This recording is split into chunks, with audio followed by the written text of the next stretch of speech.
This is draft season. Thanks so much for being with us. John Schmeelk, Tony Pauline with you as we get you ready and track what's going on in college football so we're ready to go at the end of the NFL season for the 2024 NFL Draft. We've had guests on for the first couple of shows, but now we get to see all the work Tony's done over the course of this offseason. He has all his charts, his grades, getting ready for the draft. And Tony, I thought this would be a good place to start going through what some of the big programs are that have most of the top draft-eligible prospects this year. Yeah, and as people who watch the show, well, it's the usual suspects at the top. The Ohio States, Alabama, Georgia's, teams like that. A couple of bigger name programs have kind of fallen off the list we'll talk about. And then there are some new entries as we see programs rebuilding and getting stronger that have players who will impact not only the 2024 draft, but potentially drafts after that. And, of course, important to know, folks, this might be on the Giants Podcast Network. You might see a Giants logo behind me. This is not a Giants podcast. We just talk draft here. Nothing specific to the Giants. So if you're a draft fan, make sure you click on that button and subscribe on your favorite podcast platform. All right, Tony, let's start in the SEC. It's technically a cross-conference game now, but Texas will be heading over there at some point soon. Alabama and Texas, it was the game of the weekend. And last year, it was kind of Texas controlled it. Alabama came back, and Bryce Young let him down the field. And Alabama, quite frankly, does not have the quarterback to do that at the current time.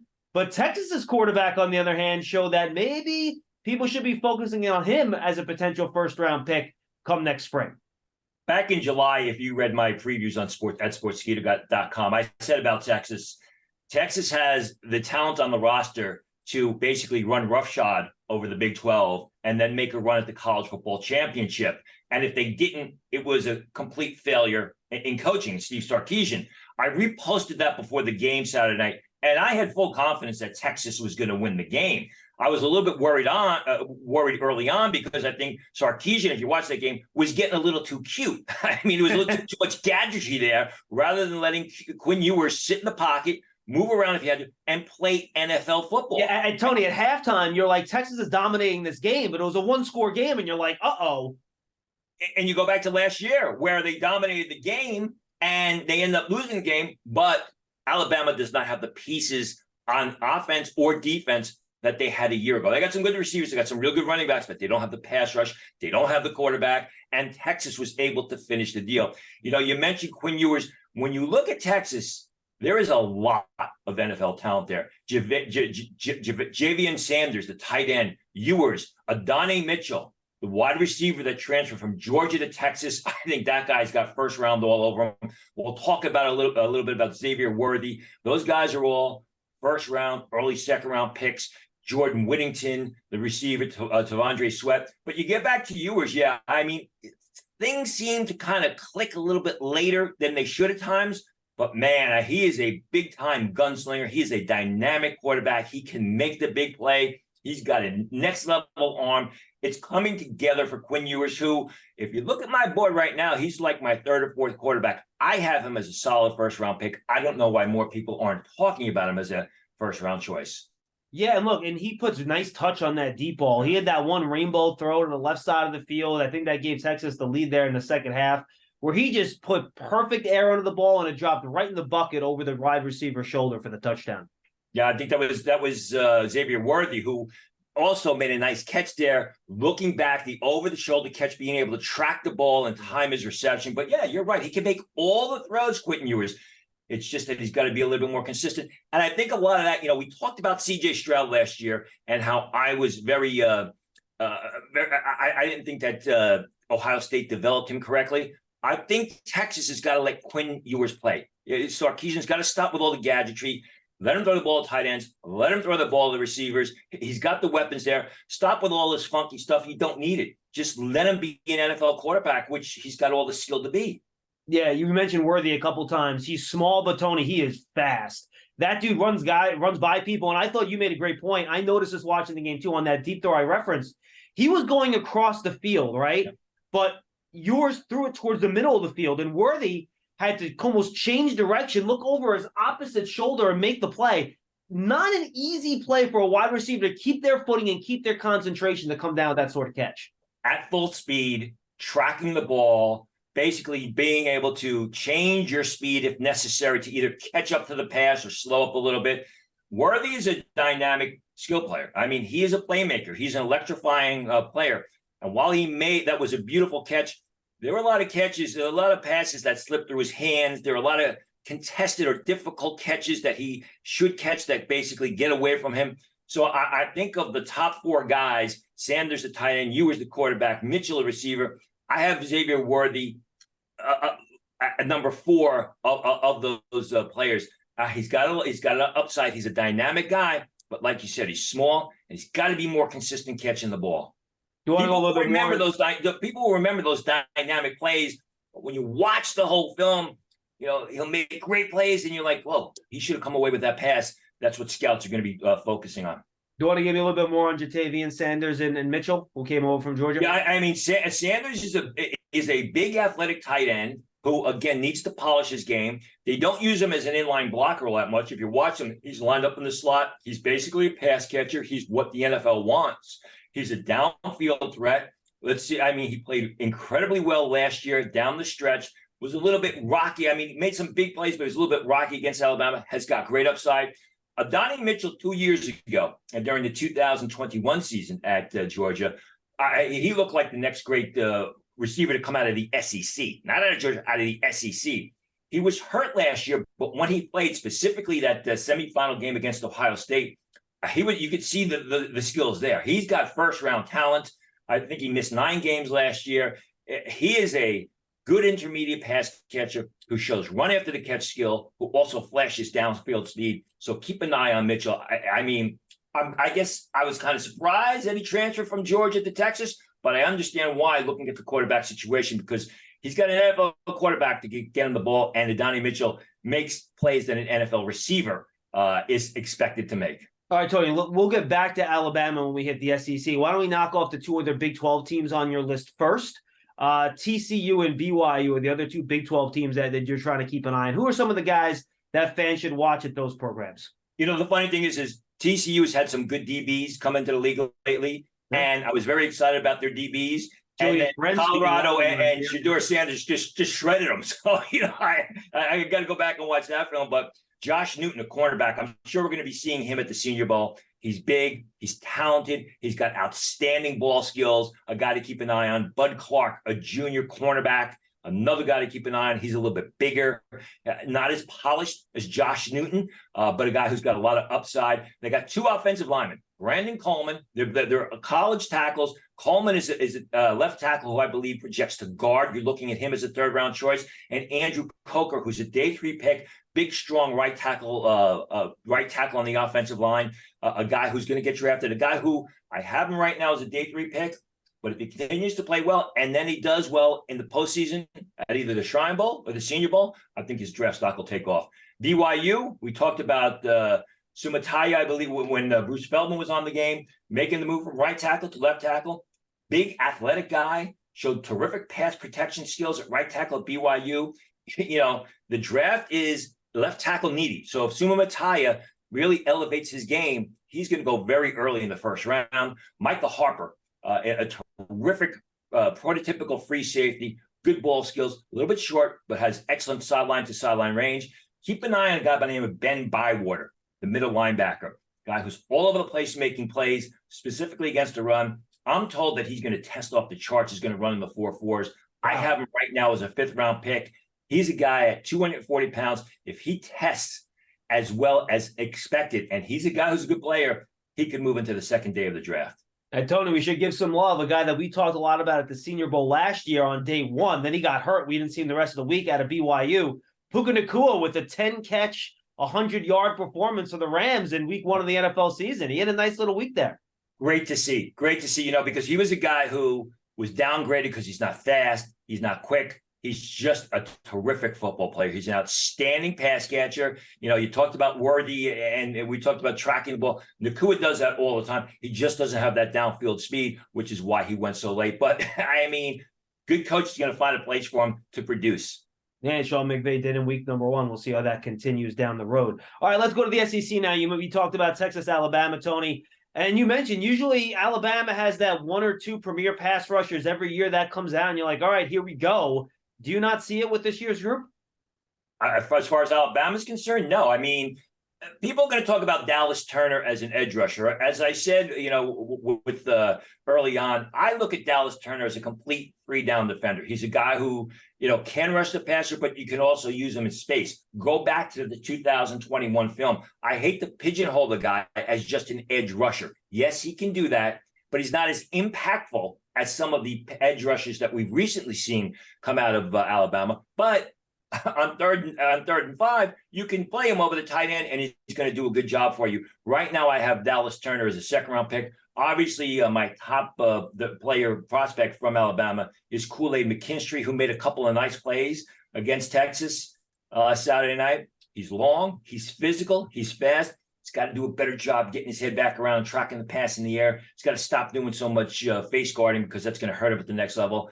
But really, it kind of falls off. We're expecting Alabama to have 2, 3, 4 guys in the first round. I think right now, Kool-Aid McKinstry, maybe Dallas Turner, maybe J.C. Latham, the big right tackle, who's very athletic, but he shows a lot of skill. 360 pounds, they kept talking about those big offensive tackles from Alabama, 360 pounds. You can't play in the NFL at 360 pounds. You're going to have to get that weight down because those guys, we saw it Saturday night. Those edge rushers from Texas did a good job just with wide angles around those big guys because they couldn't get out there. I like Latham. I like his upside. I just don't like the weight at this point in time. All right. How about Georgia, Tony? Do you see another wave of guys coming out of that program? I do, specifically on defense, as we've seen in recent years. I think the top prospect obviously has got to be Brock Bowers. Here's a guy who really, since his true freshman season, has been a dynamic, impactful tight end for the program and just seems to get better and better and better. He's a big guy. He literally looks like a 235 pound receiver. The way he gets down the field, the way he's able to make big plays, the way he wins out for the contested pass, the contested catch in a crowd. When Bruce Feldman was on, Bruce was saying how, he's expected to run it in the 4.5s, maybe in the 4.4s, depending on his weight. He's sort of like Sanders in the sense that, they flex him out. They use him in the slot. He's not a bad blocker. It's just they don't ask him to block all that much. It's funny that you put him in there. He works his butt off. He's only 230 pounds, but he tries. And he's very good on the second level and blocking in motion. As far as an inline blocker, it's passable. You're not drafting a Brock Bowers, to be a blocker for you. I think if Bowers works out as expected, as Bruce Feldman, when we had him on the show, talked about, you're looking at Brock Bowers as a top 15 pick because everybody wants that big, physical, athletic tight end that can get down the field and create mismatches. And Bowers has done that for 2+ years at Georgia. After that, Nazir Stackhouse, the big defensive tackle. How many defensive linemen have we seen come out of that Georgia program? He's very athletic. He's not as impactful as some of the guys. He's not as athletic as Jalen Carter. He's not as stout at the point as Jordan Davis. But he's a little bit of both. He's a good athlete. He shows some strength. He's just not that dominant, not as dominant as those guys. And that's not a knock on him. I think it's just a reflection of how good those other guys were. I think Stackhouse is going to be a first-round pick. They got a couple of linebackers there. Schmeelk Mondin Jr., who's a very athletic guy. He's also smart. Joman Dumas Johnson, who is probably more athletic. The instincts get a little bit fuzzy at times, but you can see this guy going sideline to sideline, great speed and pursuit.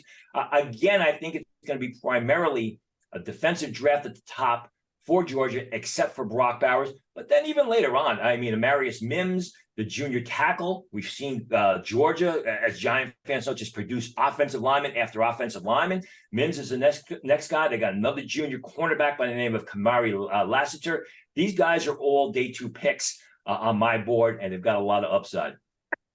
Yeah, absolutely. And by the way, Jalen Carter had a nice week 1 for the Eagles. By the way, he looks like he's ready to go. No surprise. We both had him as the most talented player, basically in that draft class last year. All right, Tony, why don't we move over? What do you want to do next? Want to do ACC? Where do you want to go? Oh, we go ACC. We go to Big Ten. Whatever you want. You call. Well, ACC doesn't really have that much, so we'll go with the ACC real quick. Go for it. The ACC.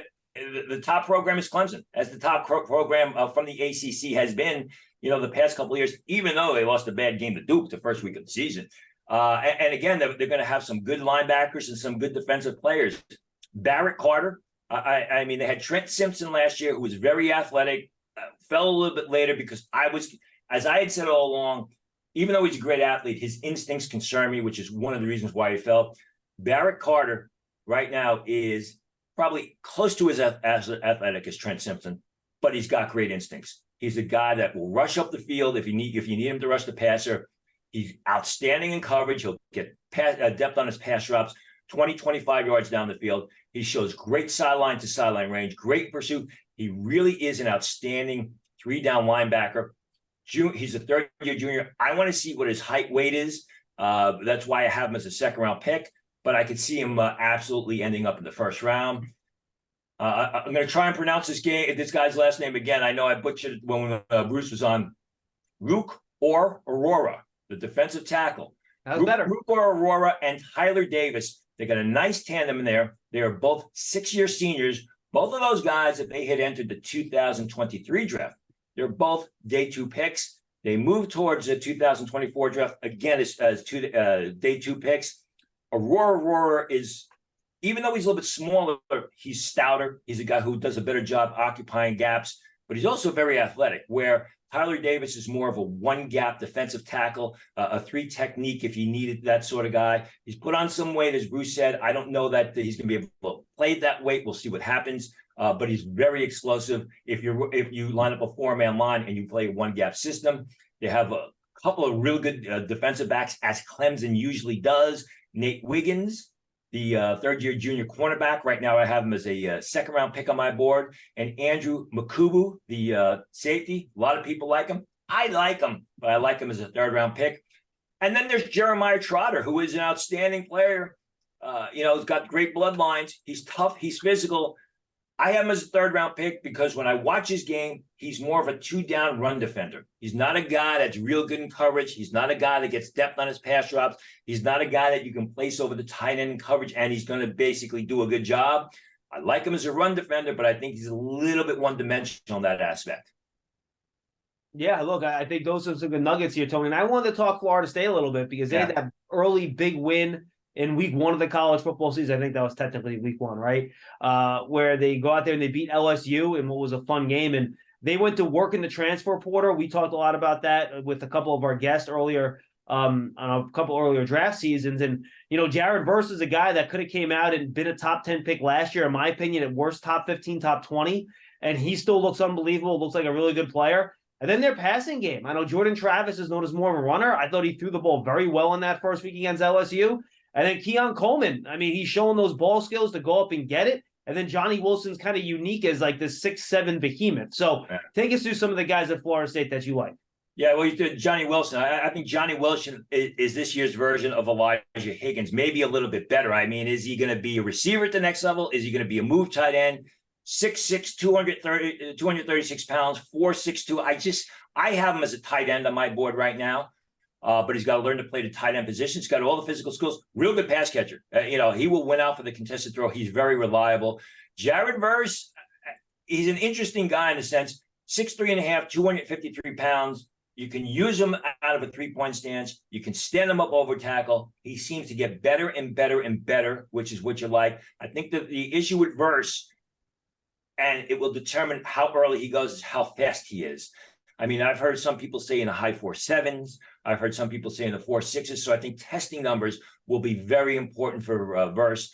I agree with you on Jordan Travis. You got to keep an eye on him because, we've seen quarterbacks who had great senior years and just made a huge jump off draft boards. That could be the situation with Jordan Travis. He's always been a solid quarterback. If he takes that jump to the next level, his draft stock will follow along. And another guy who I really like is Troy Benson, the running back. I have Benson right now as a 2nd-round pick. He's a shifty guy. He creates yardage on the inside. He shows the ability to basically beat defenders into the open field with his speed. He's also tough. He's not afraid to put his shoulders down into the defender and pick up that extra yardage. And we haven't seen, or I should say, we've seen Florida State produce running backs like this in the past. I like Benson a lot as well. All right, why don't we go to the Big Ten, Tone? And, we talked to Jim Nagy a couple weeks ago, and, Penn State, Ohio State, and Michigan all had in the teens in terms of seniors that they were watching. But they're underclassmen there too. So you could take these schools in any order you want. Go ahead. The floor is yours. I'll go with Ohio State first because I think they have the best top-end talent. I think Michigan may have one or two more draftable guys.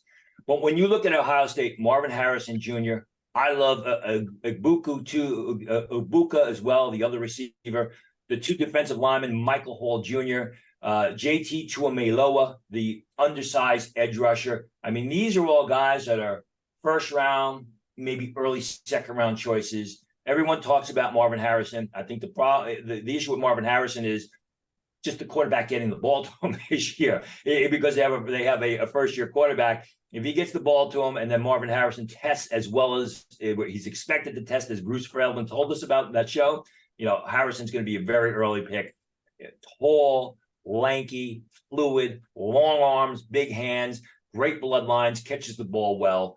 Ibuka, I think, is a real good receiver. I think he's an outstanding prospect, but I think he takes a backseat to Harrison. And I think he's one of those guys. It's sort of like a Garrett Wilson, Chris Olave sort of situation where that year Garrett Wilson, had such a great season, and Chris Olave was kind of the forgotten man in the Ohio State scheme. Yet scouts realized what a real good prospect Olave was, so he didn't go that far after Garrett Wilson was selected. And he so far he's had a real good NFL career. Probably not as good as Garrett Wilson's, but still, he's a legitimate NFL. He's showing himself to be a legitimate NFL receiver. I think it's the same situation with Ibuka. Michael Hall is a third-year sophomore, smaller, explosive type of interior guy. Denzel Burke, the cornerback, I think he's got a lot of upside. They've got two real good linebackers there in Steel Chambers and the other kid inside Tommy Eichenberg. And then Donovan Jackson, the offensive lineman. Keep an eye on him. I have Donovan Jackson as a third-round pick right now. There are some people who think that he could go top 45, maybe top 32 into the first round. He's a mobile, zone-blocking type of lineman, stout at the point of attack, but he can get out to the second level and take linebackers from the action. He's got a lot of upside. Again, Donovan Jackson is the type of guy, he'll have a real good season if he goes to the Senior Bowl and just blows it away for 3 days, not like DeJuan Jones last year and did it for 1 day. For 3 days, he's a guy who's going to watch his draft stock take off. Yeah, DeJuan Jones, by the way, had to play a lot of time in his first ever NFL game, and he actually did a pretty decent job over the weekend. So he's going to be playing a lot moving forward. So either the Browns are going to look brilliant, where they took DeJuan Jones, or DeJuan Jones, hopefully he will be the underachiever that he showed himself to be in the pre-draft process. Yeah, Tyler Conklin tore his ACL and MCL for the Browns, so he'll be stepping in for him over at right tackle over there. Something to keep an eye on. I love those two Ohio State pass rushers. The edge rusher and Hall inside. Hall's got a ton of traits. If he can put it all together, he has a chance to really, I think, jump up the draft boards. Let's go to Michigan, their rival, Tony. They're chock full of offensive linemen. They want to run the ball. We know about the running backs. We talked about them last year a little bit, right? Blake Corum decided to stay in school. A lot of people like J.J. McCarthy at quarterback as well. Who are the guys that you really like in Michigan?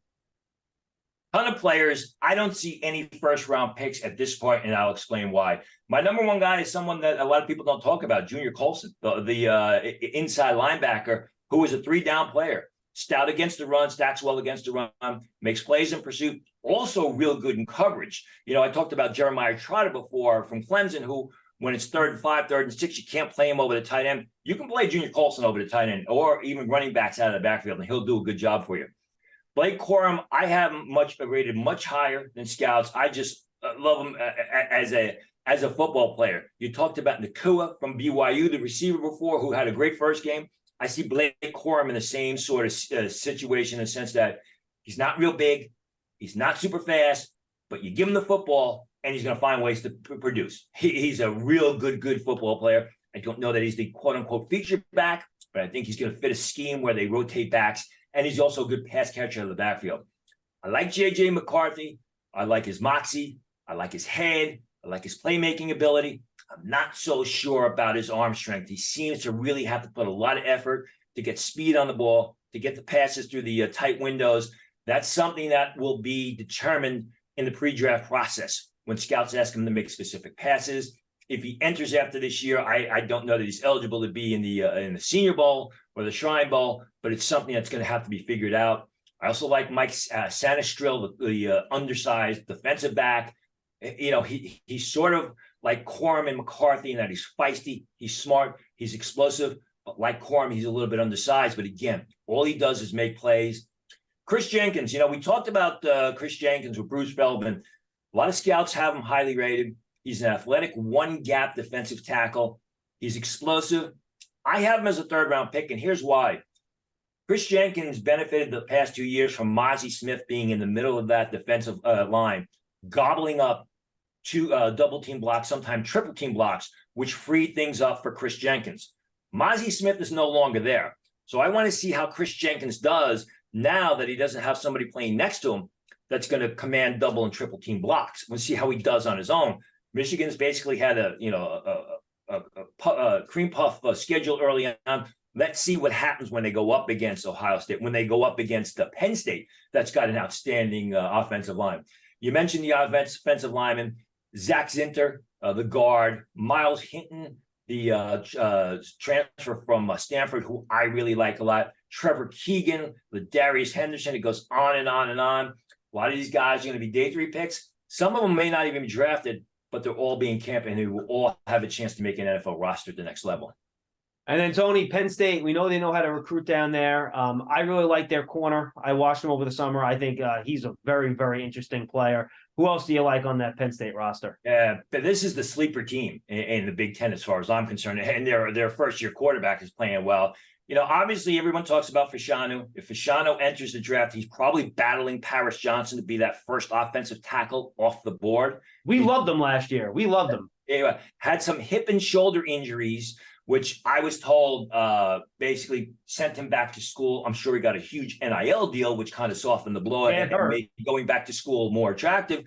But I mean, he's very athletic. He's very mobile, fundamentally sound. When I watch the offensive linemen, it's just not how they move around. When they're moving around, are they playing with good knee bend? Are they using their hands properly? He does it. So he's going to be a very early pick. I love Chop Robinson. I don't see a huge spread between Fashanu and Chop Robinson. Chop Robinson, number 44, maybe a little bit undersized, but the guy is an impact defensive player. He's an athlete, man. Oh, man, the way he moves, his explosiveness, it's off the charts. Great edge rusher. I see him split double-team blocks on the inside, constantly penetrating the line of scrimmage, getting down the sidelines laterally to make plays out in space. As you mentioned, that athleticism. I mean, there was just so much to like about Chop Robinson's game. I see Chop Robinson as a top 12 pick. Let's see what happens. Let's see where the chips fall. But this guy's got impact defensive player, and everybody focuses on Fashanu. I understand why. But Chop Robinson, when I watch the film, I'm just wowed by the guy. I mean, I'll be honest. And some of these over the summer rankings, they had maybe one of the Alabama edge rushers, ranked ahead Chop Robinson. And I watched probably 8 or 9 edge rushers over the summer, and Robinson was my favorite one. I thought he had the most potential as a high-level pass rusher. It's pass rushing isn't simple, but scouting edge rushers is in some ways simple. You need to be an unbelievable athlete to be a really good pass rusher. It's hard to not be a good athlete and be a good pass rusher. And you just watch Chop Robinson, he moves differently than a lot of the other guys that are out there at that position. And the thing is, he's not a one-trick pony. He's not just a wide edge rusher. Like I said, he splits double-team blocks. He's got a good inside move. He'll get out into space to make plays in pursuit to chase the action. I mean, he has a complete game. Want to see what his true height, weight, speed are. But again, just watch the film on Chop Robinson. Curtis Jacobs has been a good linebacker at Penn State for 3 years now. He's a 3-down defender. Good against the run, good in pursuit. You can use him in coverage over the tight end or covering running backs out of the backfield. You mentioned Kalen King. Want to see him kind of brush his technique a little bit. Yep. Does a bit of face guarding, a little bit too much face guarding. But he is your prototypical, physical, aggressive, in-your-face type of cornerback that we've seen come out of Penn State the past couple of years. Adisa Isaac. Sort of he's a smaller defensive end that's going to probably project to a 3-4 stand-up linebacker at the next level. A tough guy, very explosive, not as impactful as Chop Robinson, not as athletic, but he's got a lot of athleticism. And you mentioned the offensive line. We talked about Fashanu. You look at the the Penn State offensive line. Caden Wallace on the right side, day 3 pick. Sal Wormley, their big offensive guard, day 3 pick. Hunter Nazard, the transfer from, I believe, was Cornell, 6-year senior, day 3 pick. So Penn State has got a terrific offensive line. I love their prospects. And from a college football point of view, I mean, I think they are a sleeper team in the Big Ten. Yeah, I'll come down to that quarterback play, right? And if he can continue to play well, maybe they got a shot. Absolutely.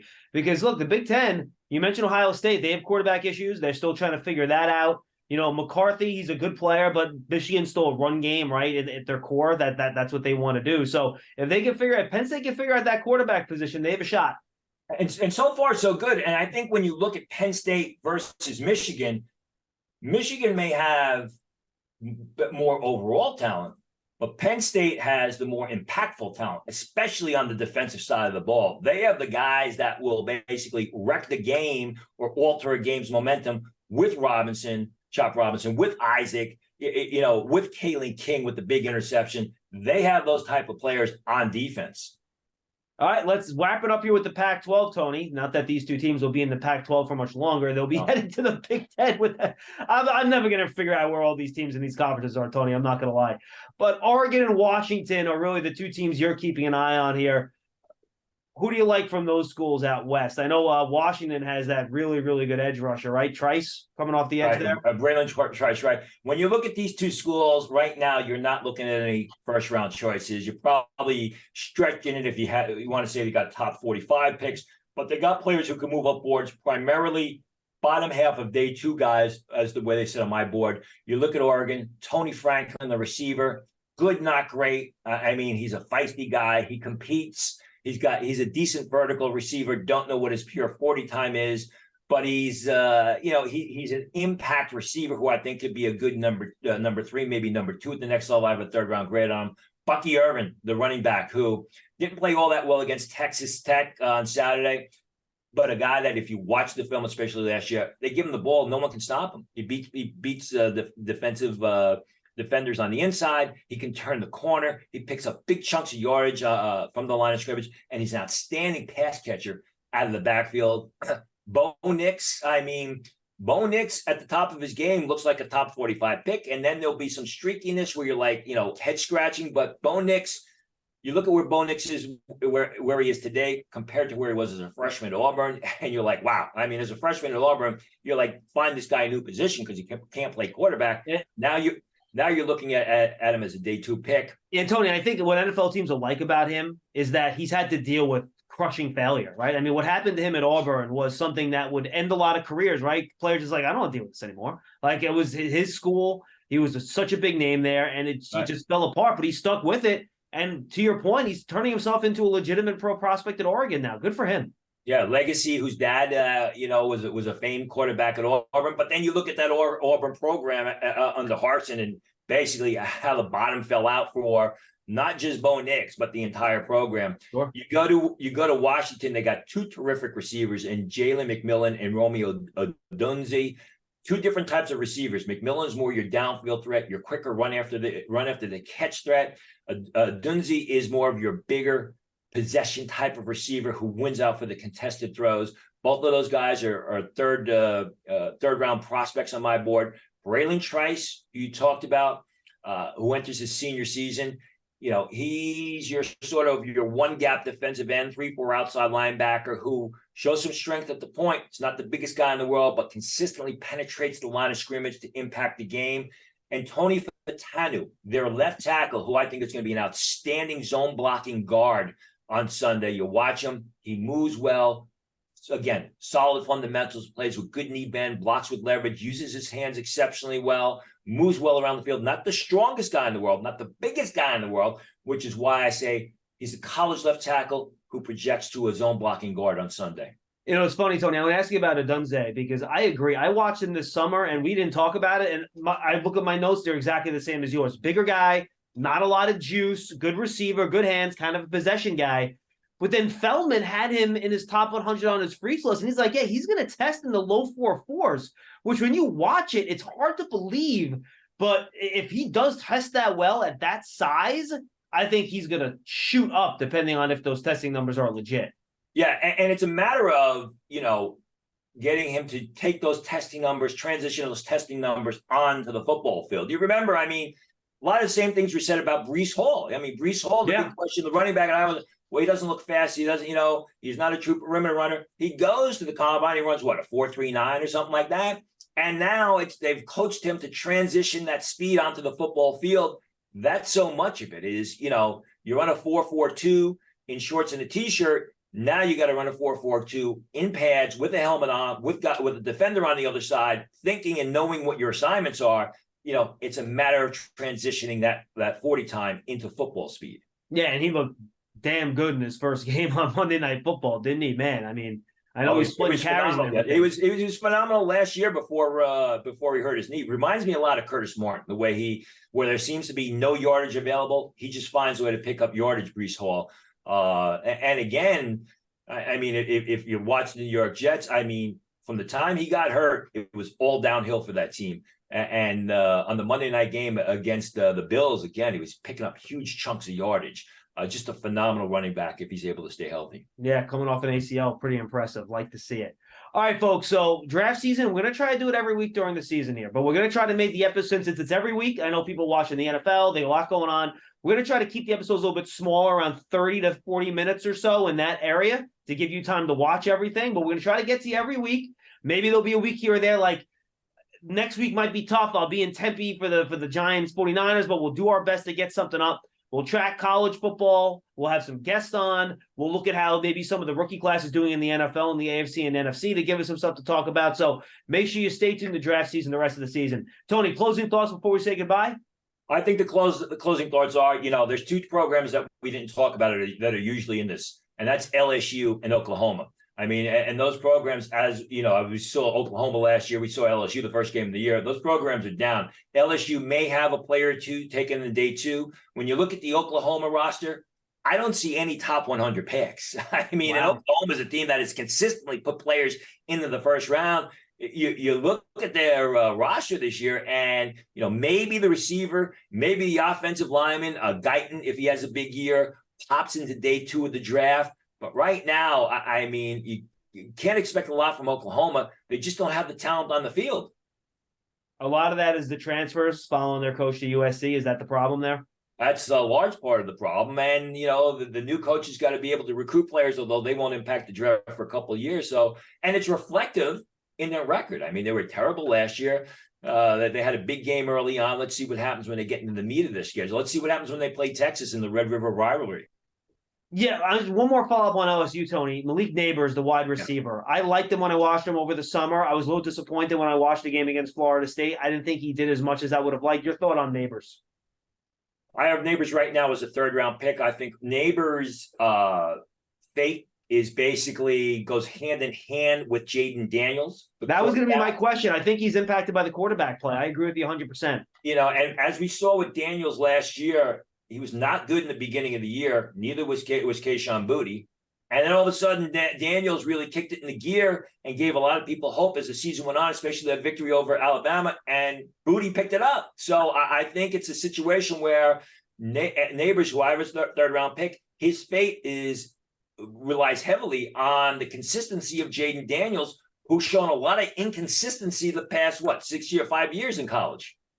With you. Tony, good stuff. We'll see you next week for another episode of draft season. Look forward to it, John. Thanks for being with us, everybody. Enjoy your college football and NFL week, and we'll catch up with you early next week.